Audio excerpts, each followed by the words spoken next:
அடுத்ததாக நம் விழா மேடையில் நாம் காத்திருந்த ஒரு தருணம்.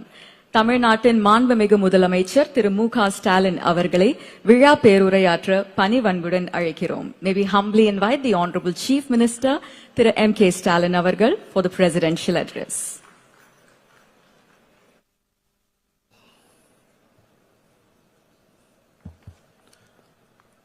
அன்புள்ள தமிழ்நாடு காலநிலை உச்சி மாநாடு 3.0 நிகழ்ச்சியில கலந்து கொண்டு சிறப்பித்துக் கொண்டிருக்கக்கூடிய மாண்புமிகு வனத்துறை அமைச்சர் முனைவர் பொன்முடி அவர்களே,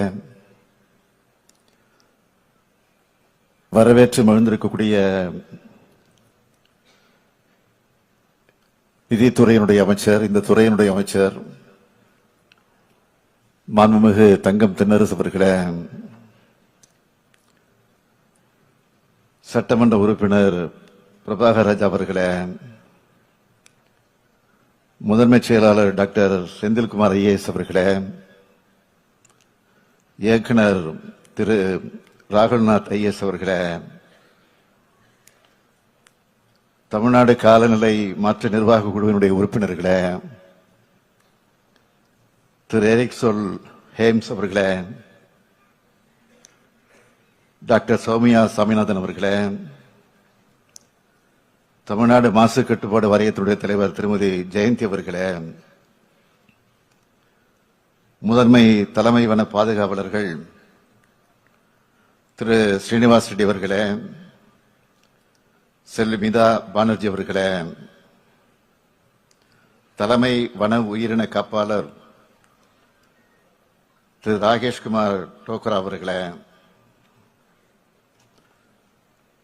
பல்வேறு நிறுவனங்களை சார்ந்திருக்கக்கூடிய உயர் அதிகாரிகளே, உயர் அலுவலர்களே, மரியாதைக்குரிய சுற்றுச்சூழல் ஆர்வலர்களே, அரசு உயர் அலுவலர்களே, பத்திரிகை மற்றும் ஊடகத்துறை சார்ந்திருக்கக்கூடிய நண்பர்களே,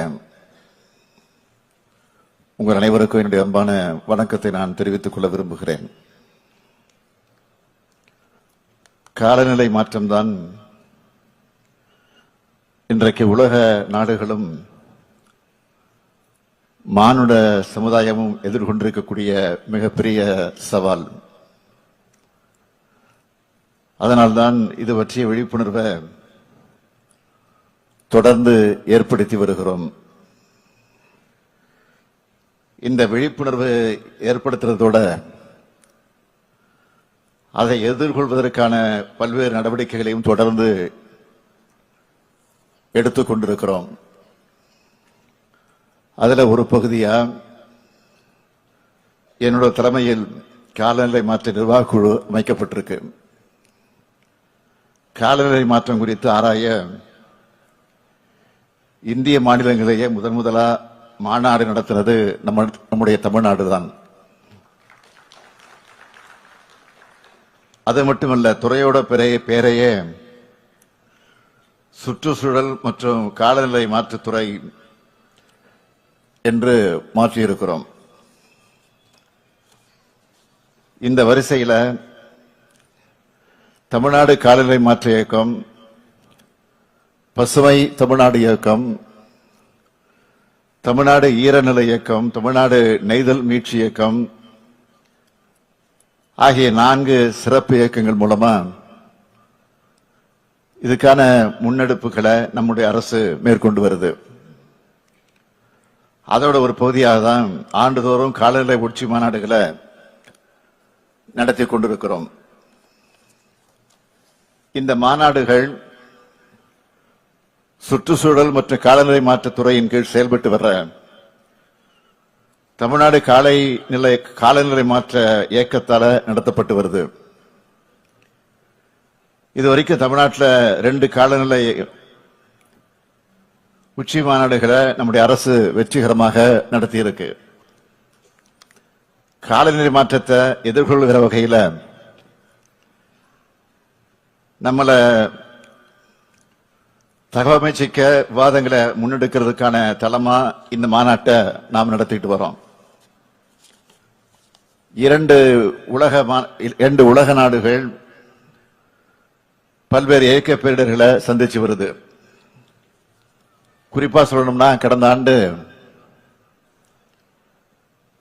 துபாயில ஏற்பட்ட வெள்ளம், சீனா, பிரேசில், ஜெர்மனி, ஸ்பெயின் ஆகிய நாடுகளில் ஏற்பட்ட வெள்ளம், அமெரிக்காவில் லாஸ் ஏஞ்சல்ஸ் ஏற்பட்ட காட்டுத்தீ, வெப்பமண்டல நாடுகளில் ஏற்பட்ட வெப்ப பாதிப்புகள் ஆகியவற்றை நாம நினைவுபடுத்திக்கணும். அதே போல நம்ம சகோதர மாநிலமாக இருக்கக்கூடிய கேரளாவில் ஏற்பட்ட வயநாடு நிலச்சரிவை யாரும் மறந்திருக்க முடியாது. நம்ம மாநிலத்திலேயும் திருவண்ணாமலையில சிறிய அளவில் நிலச்சரிவு ஏற்பட்டுச்சு. இதெல்லாம் வேற வேற நாடுகள்ல வேற வேற மாநிலங்கள்ல நடந்த சம்பவங்களாக இருந்தாலும் இது எல்லாத்துக்கும் ஒரே காரணமா காலநிலை மாற்றத்தை தான் சொல்ல முடியும். இத நம்ம எதிர்கொண்டுதான் ஆகணும். அதுக்கு முதல் தேவை பிரச்சனையோட தீவிரத்தை உணர்றது. காலநிலை மாற்றத்தால் ஏற்படக்கூடிய விளைவுகளையும் பேரிடர்களையும் எதிர்கொள்ளணும்னா அனைத்து தரப்பு மக்களும் காலநிலை மாற்றம்னா என்ன, அதோட விளைவுகள் என்ன, அதை எப்படி எதிர்கொள்றது, அதுக்கேற்றபடி நம்மளை எப்படி தலைமை தகவமை அமைச்சிக்கிறது, விழிப்புணர்வை ஏற்படுத்தணும். இது மட்டும் நடந்தா நம்ம சமூகம் காலநிலை கல்வியில பெற்ற சமூகமாக இருக்கும். பேரிடர்கள் இருந்து மீண்டு வர்றதுக்கான ரெசிலியன்ஸ் இருக்கும்.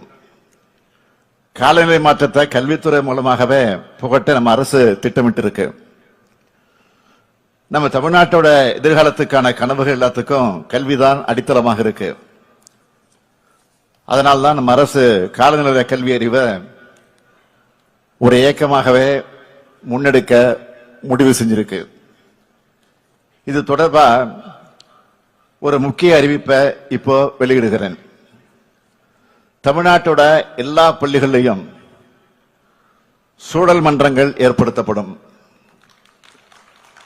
காலநிலை கல்வி அறிவிக்கின்னு ஒரு கொள்கையை தமிழ்நாடு அரசு விரைவில் வகுத்து அறிவிக்க இருக்கிறோம். எல்லோருக்கும் அவசியமான காலநிலை விழிப்புணர்வை மாணவர்கள் மூலமே அனைத்து தரப்பு மக்கள்கிட்டையும் கொண்டு போய் சேர்க்க இருக்கிறோம். பல்வேறு துறை அரசு அலுவலர்களுக்கும் காலநிலை மாற்ற தடுப்பு மற்றும் தழுவல்களுக்கான திறன் வளர் பயிற்சிகள் வழங்கப்படும். காலநிலை மாற்றத்தால பாதிப்படையக்கூடிய வேளாண்மை, நீர்வளம் ஆகிய துறைகளுக்கு சிறப்பு பயிற்சிகள் வழங்கப்படும். பசுமை குடில் வாயுக்களின் உமிழ்வை குறைப்பதற்கான வழிமுறைகள் காணப்படும். வெப்ப அலைய மாநில பேரிடரா தமிழ்நாடு அரசு அறிவிச்சு அரசிதழில் வெளியிட்டு இருக்கு. வெப்ப அலையால உயிரிழக்க நேரிட்டா 4 லட்சம் ரூபாய் நிவாரணம் வழங்கப்படும் என்று அறிவிச்சிருக்கிறோம். வெப்பநிலையை எதிர்கொள்வதற்கான மருத்துவ வசதிகள் மற்றும் ORS கரைசல் வழங்க மாநில பேரிடர் மேலாண்மை நிதியை பயன்படுத்திக்கலாம்.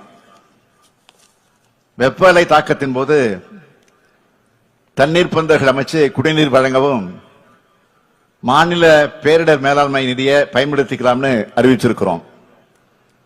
இயற்கை வளங்களை பாதுகாக்க அக்கறை கொண்ட சமூகமாக நாம மாறணும். இயற்கை பேரிடர்கள் இருந்து தற்காத்துக் கொண்டு மீண்டெடுக்கக்கூடிய சமூகமாக வளரணும். பசுமை தொழில்நுட்பங்கள் மூலமா பொருளாதார வளர்ச்சியை முன்னிறுத்தக்கூடிய சமூகமாகவும் உலகளாவிய காலநிலை குறிக்கோள்களை அடைய உறுதுணையா இருக்கிற சமூகமாகவும் எதிர்காலத்தில் நாம திகழணும். தமிழ்நாடு அரசு பொருளாதார மேம்பாட்டையும் சுற்றுச்சூழல் பொறுப்புணர்வையும் இரு கண்களாக கருதி தொடர்ந்து செயலாற்றி வருது. ஒவ்வொரு முன்னெடுப்பும் இதை மனசுல வச்சுதான் செய்யப்படுகிறது. அது நீர்நிலைகள் மறுசீரமைப்பு, காலநிலை மீள்திறன் கொண்ட நகரங்கள் கட்டமைத்தல், பயோடைவர்சிட்டியை பாதுகாத்தல்னு காலநிலை மாற்றத்தை எதிர்கொள்றதுல நம்ம உறுதியா வெளிப்படுத்துறதா இருக்கு.